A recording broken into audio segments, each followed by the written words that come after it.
Great morning. Great morning. Great morning, awesome people. Great morning, awesome people. Great morning. Great morning, awesome people. Welcome to my Facebook Live at 5.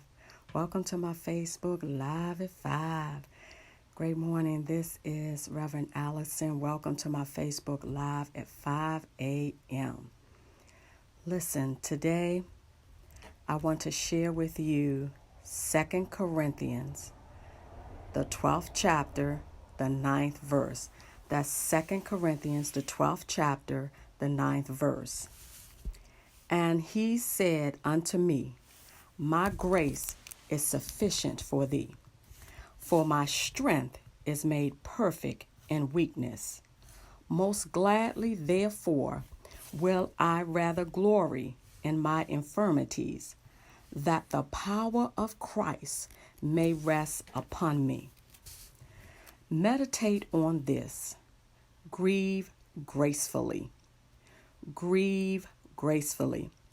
When God gave these two words to me, grieve gracefully, it was one of 7 steps to freeing your mind, where I was the facilitator for the BB Coaching and Consulting Company. I shared with the ladies that God said that someone needed to know that grieving gracefully is what God wants you to do. But I was hesitant, totally hesitant about changing step number 5 to grieve gracefully. But I clearly heard God say, I have someone coming that needs to hear about grieving gracefully. And even though I was unsure, I wasn't unsure about God and that He had my best interests at heart. And He sent me there for a reason. So when I say that I'm obedient to what God says to me, I'm letting you know that this is what God changed. So this is for someone, I'm not sure who, but He wants you to grieve gracefully during the time of your loss. Grief is real and it hurts. Grief comes to each of us in different ways. Not everyone grieve in the same way. Some grieve longer than others. Grieving is a process. Don't rush the process, and do not allow anyone to rush you. I hear this all the time. She should be over it by now. He should be over it by now. Grieving is a process. It takes time, so you take your time. Grieve gracefully. Grief isn't something that you can ignore. And grief isn't something that you can bury your head into work day after day after day. Grief isn't something that you can pray that it goes away. I am a facilitator at my home church for our Grief Share ministry. And one of the things that we learned in class, actually throughout each lesson, is that now this is your new norm. This is your new norm. And so God wants us to grieve well. He wants us to grieve well through our journey. Don't get over it. Get through it. Grieving is a process. It's about embracing the new in this season. Embracing God's compassion. Your grief affects every part of you. Physically, you may be affected by changes in your sleep pattern, loss of appetite, and physical pain. I'm really not sure who this is for, but God wants you to grieve gracefully. This is your new norm.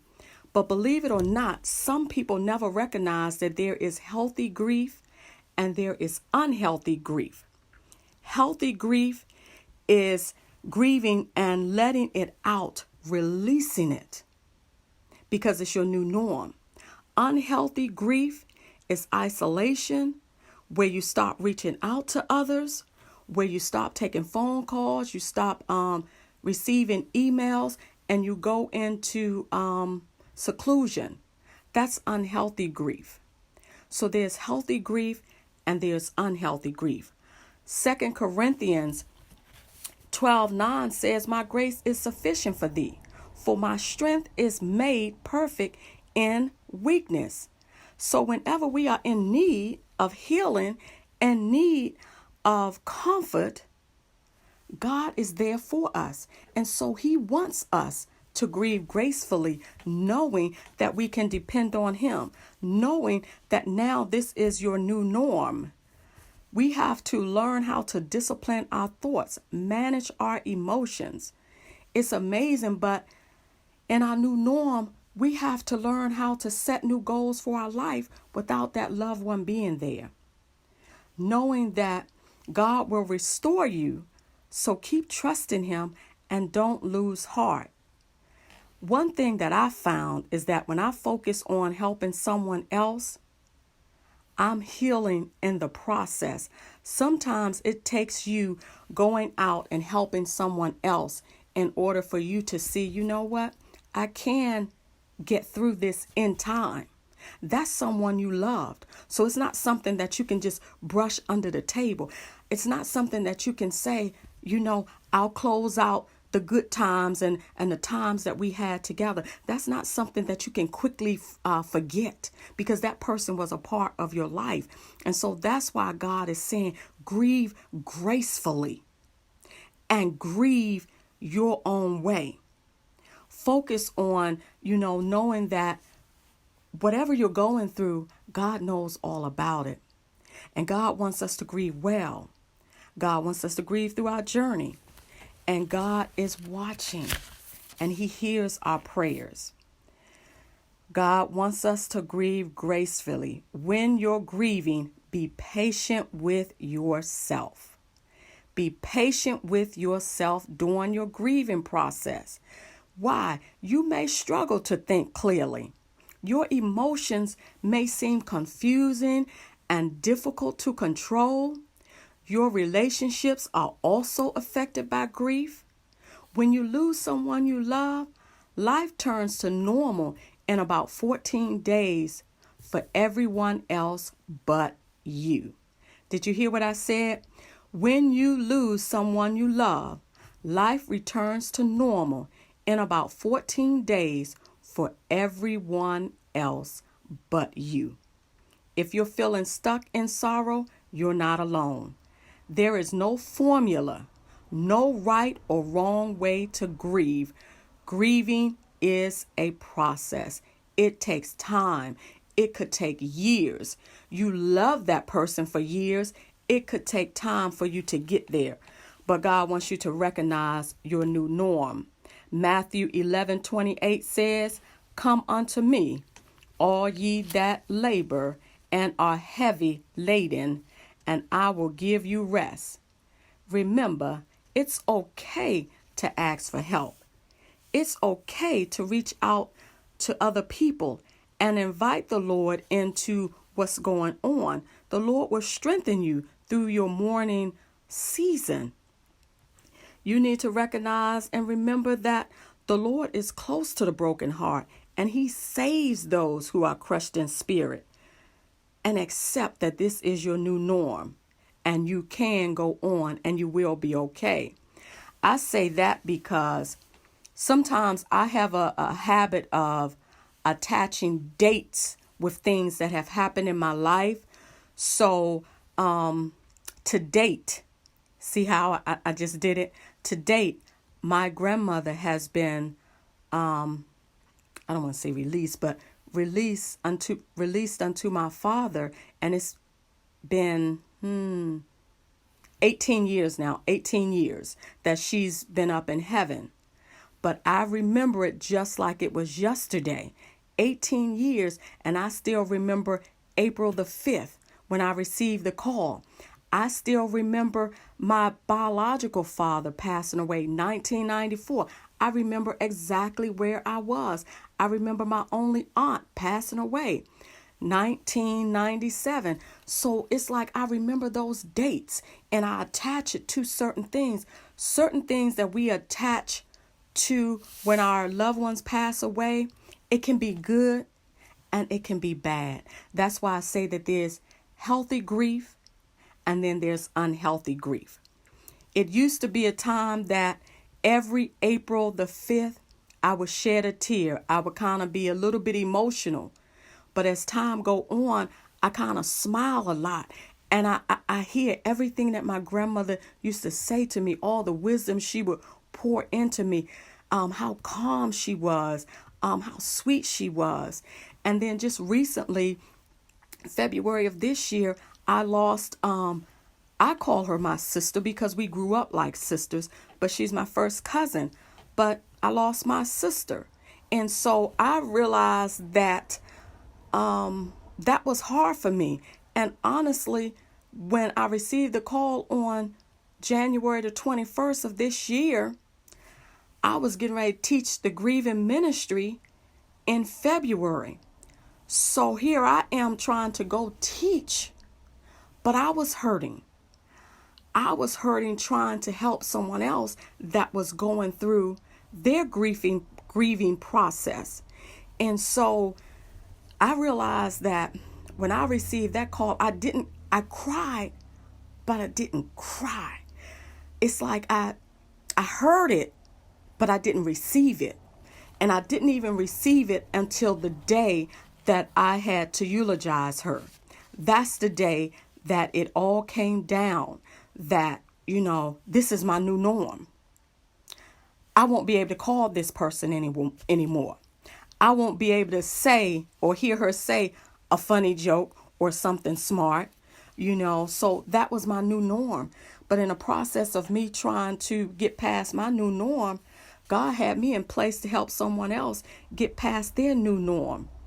So we have to be patient with ourselves. We have to recognize that losing a loved one comes to all of us. We don't know which way it's going to come, but it comes. And when it does, God doesn't want us to be so caught off guard where we lose ourselves in the midst of everything. He doesn't want us to lose our faith. He doesn't want us to back down. He wants us to keep praying. And Hebrews 4:16 says, so whenever we are in need, we should come bravely before the throne of our merciful God. There we will be treated with undeserved grace, and we will find help. All of our help comes from the Lord. Look no further, look unto God. Grieving can be overwhelming. It can become too much for you to handle. All of your help comes from the Lord, and God wants us to seek Him. He wants us to cry out to Him, but He also wants us to pray. Pray during your grieving process. Pray for yourself. It's okay to pray for yourself. That doesn't mean that you're being selfish. Pray for yourself. You need healing. You need deliverance. That was a hurt. That was a loss. Don't take it lightly. Pray. God, I need you. God, this hurt me deep. God, this caught me off guard. This is my new norm. Help me to accept it. Help me to not so much get past it, but learn how to get through it and learn how to deal with it. God wants us to grieve gracefully.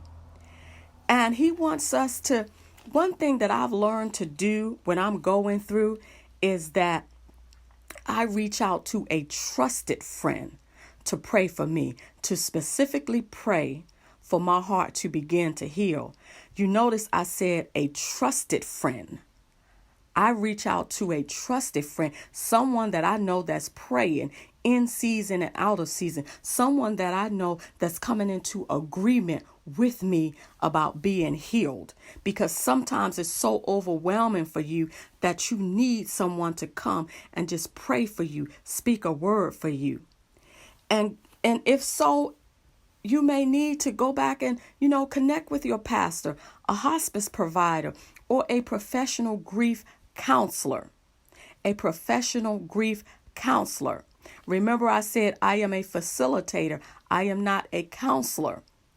So I can give you information, but if it gets beyond what I can handle as a facilitator, then I have to turn it over to a grief counselor, someone who specializes in that area. But remember, grief takes time. It's a process. We all grieve differently.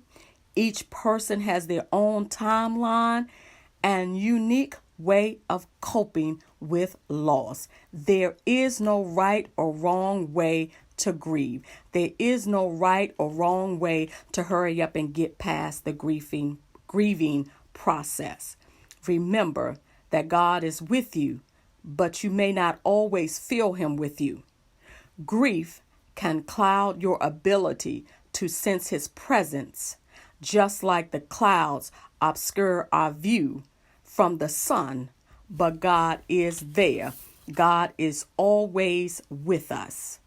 This is your new norm, and God wants you to grieve gracefully. It's essential that you forgive yourself and forgive those who hurt you and take time in the grieving process. Recovering fully will take time. So as I said before, be patient with yourself.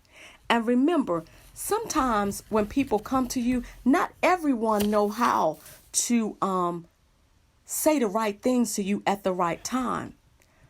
Don't take it personal, because you're at that point, you're in your emotions. And sometimes people just don't know the right things to say. I've heard several things being said to loved ones during the loss of their loved one at a funeral. And I guess because I knew the person that said it, I knew their heart, I knew they meant well, I just knew that they didn't have the right words at that time. Sometimes, if you know that that person is grieving, all you really need to do is just listen. Because you can't really say, I know how you feel. You can't know how I feel if that's the person that I just lost. You can't really know how I feel. Yes, you may have lost a mother or a father, but you didn't lose my mother. You didn't lose my father. You didn't lose my sister. You didn't lose my brother. You didn't lose my husband. You didn't lose my wife. So you can't know how I feel. But I thank you. I thank you for coming. I thank you for being here. But be able to just listen to that person that's grieving. We don't really have to say anything, because they'll start talking, or maybe they won't. But God wants us to be able to grieve gracefully and grieve healthy. There is healthy grief. And most importantly, he wants us to pray, knowing that he holds all things in his hands. He wants us to pray and ask to restore us, to restore our peace. He wants us to pray, and he will help us in our time of need, in our broken season. God wants to help you transition your thoughts off of what you have gone through, because he promises that he has you, that he's keeping you, that he's going to strengthen you, that he's going to build you, rebuild you, that he's going to give you his confidence when you continue to trust him. Remember, as I always say, that, your purpose still stands regardless of your past. So no matter what you're going through, even through the grieving process, and sometimes we want to give up. Sometimes we just want to throw in a towel. Sometimes it's so much heavy on us that we just want to say, you know what, God, why that person? Why not me? I'm ready to go. But remember, your purpose still stands regardless of what goes on in your life. God still has something for you to do. If you're still here, remember, God still has something for you to do. And he wants you to continue to trust him. Trust him during this grieving process. Trust that he knows exactly what he's doing. Trust that he looked beyond us. He looked beyond your loved one, and he saw what was getting ready to happen. He saw what needed to be done and he did what was best. God does what's best in a season when we're uncertain about what he did. But we have to trust that he know exactly what he's doing. And I had to, even in my own grieving process, and even in all the loved ones that God had taken from me, it was a lot because it was our foundation, our family foundation. You talking about my grandfather, my grandmother, my aunts, my uncles. You know, those were the foundation, the pillars of our family. You know, and it was a hard season for us.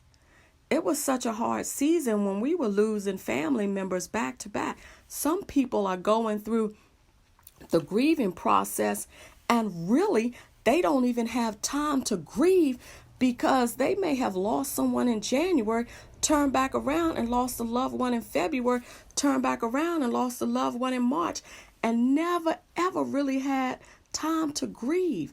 And so that's why I believe God said, I want you to tell them, grieve gracefully, because it is my grace that will keep them. It is my grace that will cover them. It is my grace that will be with them no matter what. And so grieving gracefully, it takes time, but it takes you trusting in God to give you his strength, trusting in God to give you comfort, trusting in God who can bring everything back to new, because this is your new norm. And God wanted me to share that it's okay.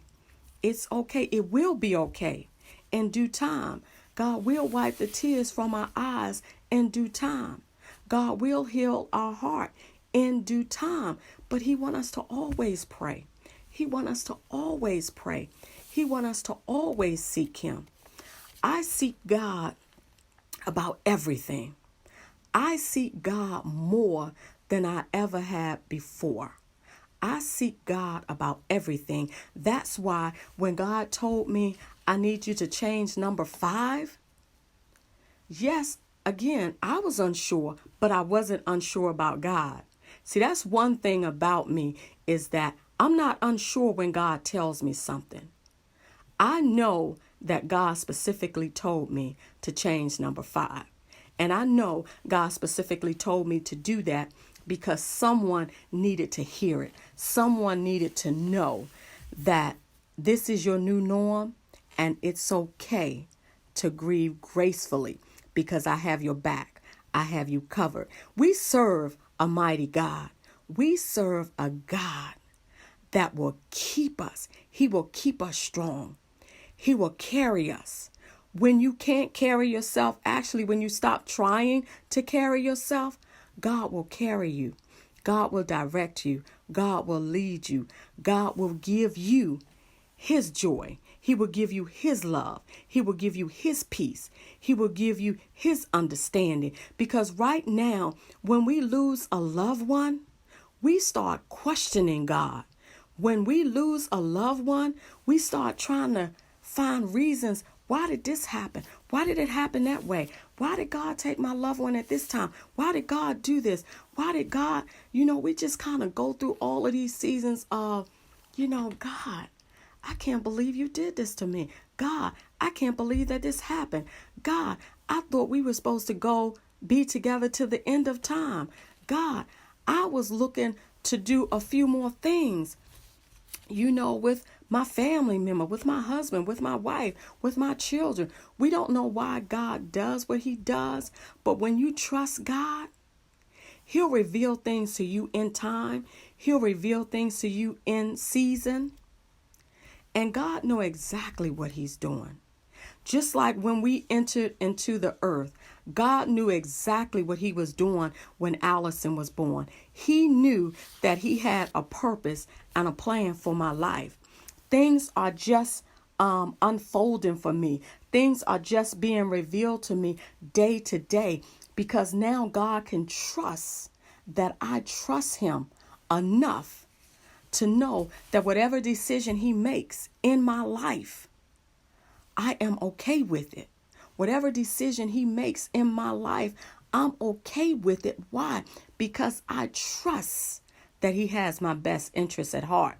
I don't believe no one else does. I believe, in family. I believe in, my husband. I believe in my children. I believe in, my parents. Yes, I know all of them love me. I know all of them have my best interests at heart. I'm definitely not saying that they don't, but I'm saying the ultimate one, the one who'll never leave me nor forsake me. I'm talking about the one who will walk with me in the midnight hour. I'm talking about the one that have wiped my tears from my eyes when I cried all day and cried all night. I'm talking about the ultimate one that kept me when I couldn't keep myself. That's what I'm talking about. That's why I trust him. That's why I believe in him. That's why I won't lose my faith. That's why you can't make me doubt him, because I know too much about him. That's why you can't make me doubt him, because I've seen him work in my life. I've seen him do things that no man could have ever done in my life. I've seen him change some situations. I've seen him do some things, even in my new norm, even in my new season. I've seen God work it out in my favor in time because I trusted him. Because I laid it all at the altar, because I surrendered my all and all unto him. And that's what you're going to have to do. When you're trusting God, you can't trust yourself. When you're trusting God, you can't trust your own emotions. When you're trusting God, you have to trust him with your whole heart. You have to release it from yourself and let it go. And believe me, I am in my healthy grieving stage in life, because I understand that there's healthy grief and there's unhealthy grief. And since I am in this world and not of this world, I have to trust God to bring me through. And that's what I'm encouraging you to do. Trust God to bring you through. Trust God to carry you through. Why? Because God wants you to grieve gracefully. God wants you to grieve gracefully. I'm not sure who this is for, but I really pray and hope that I have helped you with being able to grieve gracefully in your new norm. Listen, have a wonderful, awesome day on purpose. Why? Because you deserve it. Don't allow no one to steal your joy. Don't allow them to steal your peace. Don't allow them to steal your unconditional love. Why? Because they didn't give it to you and they can't take it away. This joy I have, the old folks used to always sing it, and it stays in my heart and in my mind. This joy I have, the world didn't give it and the world can't take it away. This peace I have, the world didn't give it and the world can't take it away. This smile I have, the world didn't give it and the world can't take it away. See, you have to stand on a solid foundation. This joy I have, the world didn't give it to me. The world didn't give it. The world can't take it away. Have a wonderful, awesome day on purpose. And if you miss my Facebook Live, remember, you can tune in at 6 a.m. on the Gospel Time Machine. Have a wonderful, awesome day on purpose. Peace.